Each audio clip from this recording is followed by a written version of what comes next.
Bonsoir à toutes et à tous et bienvenue au rendez-vous de l'information. À la une de l'actualité, à l'université de Parakou, les étudiants ont pris part à une rencontre d'échange initiée par le mouvement Les Amis du président Abdoulaye Biot pour réfléchir au leadership des jeunes et à leur rôle dans le développement de leur communauté.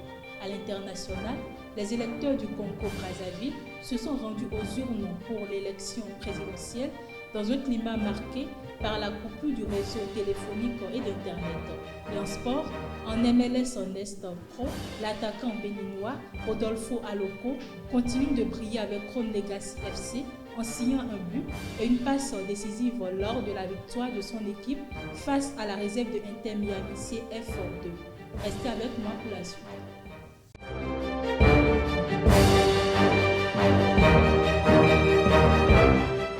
Rebonsoir chers internautes. Comme je l'ai annoncé tout à l'heure dans le sommaire, à l'université de Parakou, les étudiants sont appelés à s'impliquer davantage dans la vie citoyenne et dans le développement de leur communauté. C'est dans cette dynamique que le mouvement Les Amis du président Abdoulaye Biot a organisé samedi 14 mars 2026 une rencontre d'échange autour du leadership des jeunes et de l'engagement citoyen.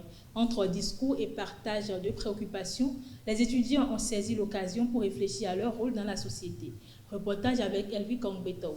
Les étudiants de l'université de Parakou ont pris part, samedi 14 mars 2026, à une rencontre d'échange consacrée à l'engagement citoyen, au leadership des jeunes et aux perspectives de développement local. L'activité est organisée par le mouvement Les Amis du président Abdoulaye Biot. Plusieurs étudiants ont répondu présents à cette rencontre au cours de laquelle différents responsables ont pris la parole. Dans son allocution, le président du mouvement, Nour Ahmed Salim, par ailleurs conseiller municipal de Parakou et président de la commission des jeunes de la municipalité, a souligné l'importance de l'implication de la jeunesse dans la vie citoyenne et dans les initiatives de développement. On a vu l'engouement de la population, on a vu l'engouement de la jeunesse. Et grâce à votre engouement, nous avons eu le résultat que nous avons eu au sein du bloc républicain. Hier encore, on était à la mairie pour remercier les populations. Et je veux profiter de cette occasion pour vous dire merci. Merci pour le déplacement, merci pour l'engouement et l'engagement de chacun de vous. Toutes les mairies du Borgou sont contrôlées par le bloc républicain. C'est extraordinaire. Et ça, c'est grâce à chacun de vous. Vous devez tous vous sentir concernés par ce qui s'est passé le 11 décembre dernier. Le vice-président du mouvement a pour sa part exhorté les étudiants à développer l'esprit de leadership et à s'intéresser davantage aux questions de gouvernance et de participation citoyenne. Je tiens sincèrement à vous dire merci pour cet accompagnement qui a été fait pendant les élections municipales et législatives. Et j'espère de tout cœur que nous allons continuer dans cette même lancée pour les élections présidentielles à venir, parce que c'est la jeunesse et la jeunesse est le fer de lance de tout bon développement. Les représentants des étudiants des universités ont salué l'initiative qui, selon eux, constitue un cadre d'échange utile pour permettre aux jeunes de réfléchir à leur rôle dans la société.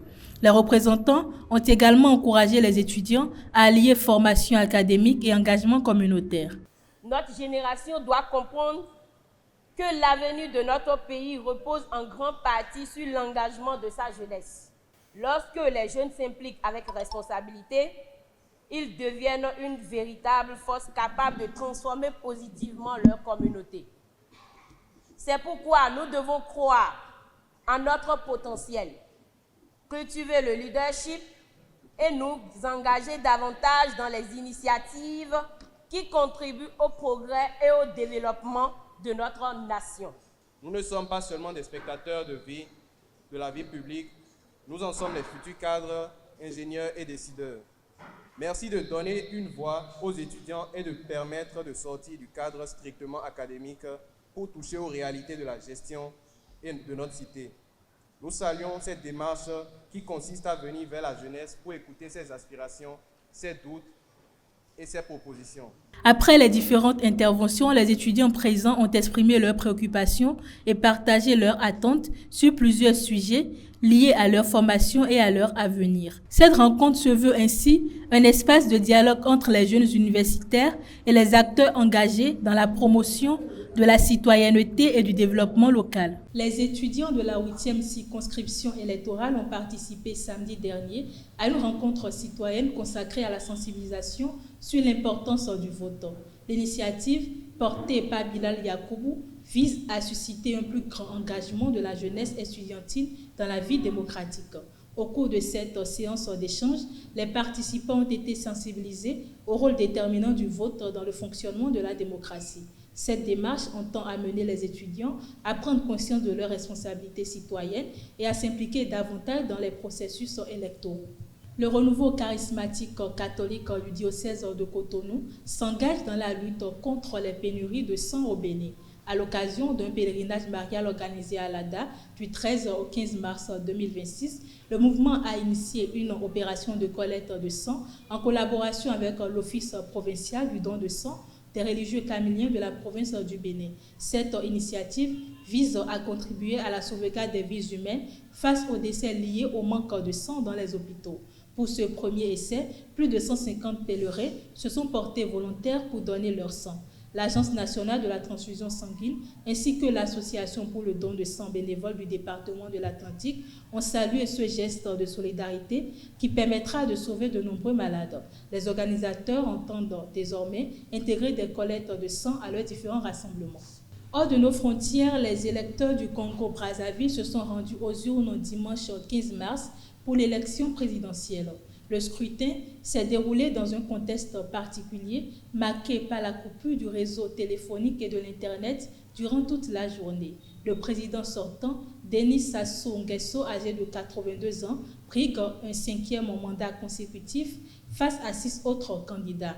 Dans plusieurs bureaux de vote de la capitale Brazzaville, les opérations ont parfois démarré avec du retard et la participation est restée relativement faible avec des électeurs arrivant au compte-gouttes. Si la majorité présidentielle a appelé à la mobilisation, une partie de l'opposition a dénoncé un simulacre d'élection et appelle au boycott. Les résultats officiels du scrutin ne sont pas encore annoncés. La Somalie a exprimé son opposition à un projet supposé de Israël visant à construire une base militaire au Somaliland, une région sécessionniste qui a proclamé son indépendance en 1991, mais que Mogadiscio continue de revendiquer. Selon des révélations du média économique Bloomberg, les discussions seraient en cours entre Israël et les autorités de Somaliland pour un partenariat sécuritaire, incluant notamment la collecte de renseignements et des opérations contre les Houthis, groupes armés yéménites alliés de l'Iran. Le ministre somalien des Affaires étrangères, Ali Omar, a dénoncé une initiative successive de déstabiliser davantage la région, affirmant que le gouvernement somalien demeure le seul interlocuteur légal sur ces questions. Les autorités israéliennes n'ont pour l'heure pas réagi officiellement à ces informations. Sport pour boucler cette édition, la hiérarchie évolue au sommet de la Ligue 1 du Bénin à l'issue de la 20e journée. Grâce à sa victoire 2-0 face à Aïma FC, Coton FC enchaîne un 3e succès consécutif lors de la phase de retour et s'empare de la première place du classement. Leader lors de la journée précédente, les Buffles FC de Parakou ont été tenus en échec par AS Cotonou et cèdent ainsi leur fauteuil de leader. De son côté, AS Sobemap enregistre une 2e défaite consécutive après son revers 1-0 face à Asvo et recule à la 3e place à 3 points du leader. En bas du classement, la situation reste difficile pour Dadje FC, battu 3-2 par Dragon FC de l'Ouémé, et pour Cavalier FC, défait 1-0 par Lotopopo FC, qui demeure dans la zone rouge. Enfin, l'attaquant béninois Rodolfo Aloko continue d'impressionner en MLS Nest Pro. Lors de la 3e journée disputée lundi 16 mars, son club Chrono Legacy FC s'est imposé 3-0 face à l'équipe réserve de Inter Miami FC 2. Titulaire pour la 3e fois consécutive, l'international béninois s'est illustré en ouvrant le score à la 25e minute avant de délivrer une passe décisive à la 53e minute pour le 3e but de la rencontre. Il a été remplacé à la 118e minute. Après 3 journées de championnat, le joueur affilié à Charlotte FC affiche déjà des statistiques prometteuses avec 5 buts et 2 passes décisives, confirmant son excellent début de saison. Mesdames et messieurs, c'est tout pour ce 13. Merci de m'avoir suivi. À très bientôt.